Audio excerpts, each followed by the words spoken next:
राधे राधे। शर्मा जी की कहानी चैनल पर आप सबका हार्दिक हार्दिक स्वागत, अभिनंदन। बेटा 5 जुलाई सोमवार के दिन आ रही है आषाढ़ महीने के कृष्ण पक्ष की योगिनी एकादशी। जो भी व्यक्ति एकादशी का व्रत करता है या इसके महत्व व कथा को सुनता है, वह इस लोक के सभी सुखों को भोगकर मरने के बाद विष्णु लोक को जाता है। इस एकादशी के करने से पीपल का पेड़ काटने से लगा दोष भी कट जाता है। एकादशी के व्रत की पूजा विधि। इस दिन सुबह सूर्योदय से पहले उठें, स्नान आदि करके स्वच्छ वस्त्र धारण करें, फिर भगवान विष्णु की रोली मोली गुड़ चावल धूप दीप फल फूल नैवेद्य से श्रद्धा पूर्वक पूजा करें। सारा दिन ओम नमो भगवते वासुदेवाय भगवान के नाम का स्मरण करें। किसी की निंदा व चुगली न करें। इस दिन एक समय फलाहार करें। एकादशी के दिन अनाज नहीं खाना चाहिए। संध्याकालीन समय में दीप दान करें व हो सके तो रात्रि जागरण करें। अगले दिन द्वादशी के दिन सुबह भगवान विष्णु की पूजा करके हो सके तो किसी ब्राह्मण को भोजन कराएं, नहीं तो भगवान के भोग लगाकर किसी को भी भोजन खिला दें और फिर स्वयं भोजन ग्रहण करें। आइए अब सुनते हैं योगिनी एकादशी का महत्व व इसकी पावन कथा। धर्मराज युधिष्ठिर के पूछने पर भगवान श्री कृष्ण ने कहा कि हे राजन, आषाढ़ माह के कृष्ण पक्ष की एकादशी का नाम योगिनी है। इसके व्रत से समस्त पाप नष्ट हो जाते हैं और यह इस लोक में भोग तथा परलोक में मुक्ति देने वाली है। यह एकादशी तीनों लोकों में प्रसिद्ध है। मैं आपसे पुराणों में कही हुई एक कथा कहता हूँ, ध्यान पूर्वक सुनो। अलकापुरी नाम की नगरी में एक कुबेर नामक राजा राज्य करता था। वह शिव भक्त था। उसकी पूजा के लिए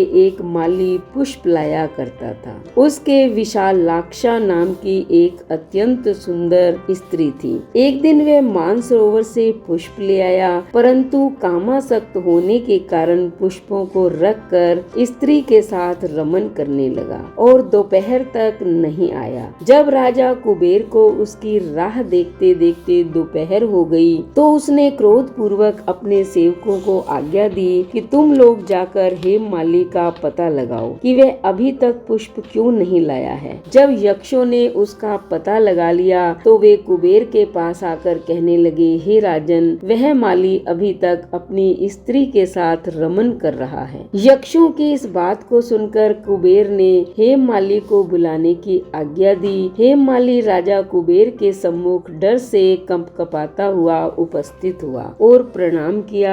उसको देखकर राजा कुबेर को महान क्रोध आया। उसने कहा, हे पापी महानीच कामी, तूने मेरे पूजनीय ईश्वरों के भी ईश्वर शिवजी का भी अनादर किया है। इससे मैं तुझे श्राप देता हूँ कि तू स्त्री का वियोग भोगेगा और मृत्यु लोक में जाकर कोढ़ी होगा। कुबेर के श्राप के प्रभाव से वह उसी क्षण स्वर्ग से पृथ्वी पर गिरा और कोढ़ी हो गया। उसकी स्त्री भी उसी समय अंतर ध्यान हो गई। मृत्यु लोक में जाकर उसने महान दुख भोगे, परंतु शिवजी की भक्ति के प्रभाव से उसकी बुद्धि मलिन न हुई। वह हिमाचल पर्वत की ओर चल दिया। वहाँ पर चलते चलते मार्कंडे ऋषि के आश्रम में पहुँचा। वह ऋषि अत्यंत वृद्ध तथा तपशाली थे। उनको देखकर वह हेममाली वहाँ गया और उनको प्रणाम करके उनके चरणों में गिर पड़ा। उसको देखकर मार्कंडे ऋषि बोले कि तूने कौन से कर्म किए हैं जिससे तू कोढ़ी हुआ और महान दुख भोग रहा है।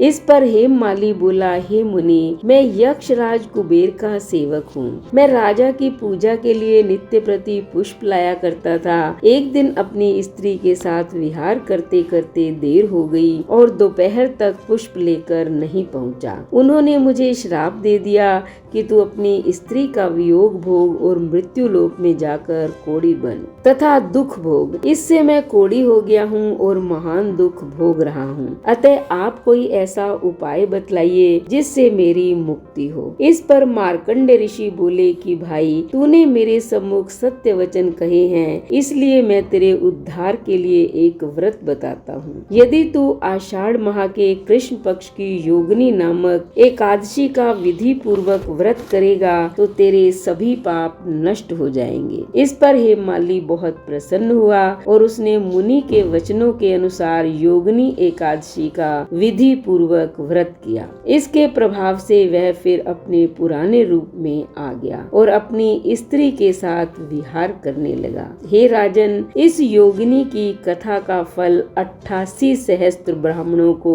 भोजन कराने के बराबर है। इसके व्रत से समस्त पाप दूर हो जाते हैं और अंत में स्वर्ग मिलता है। धन्यवाद।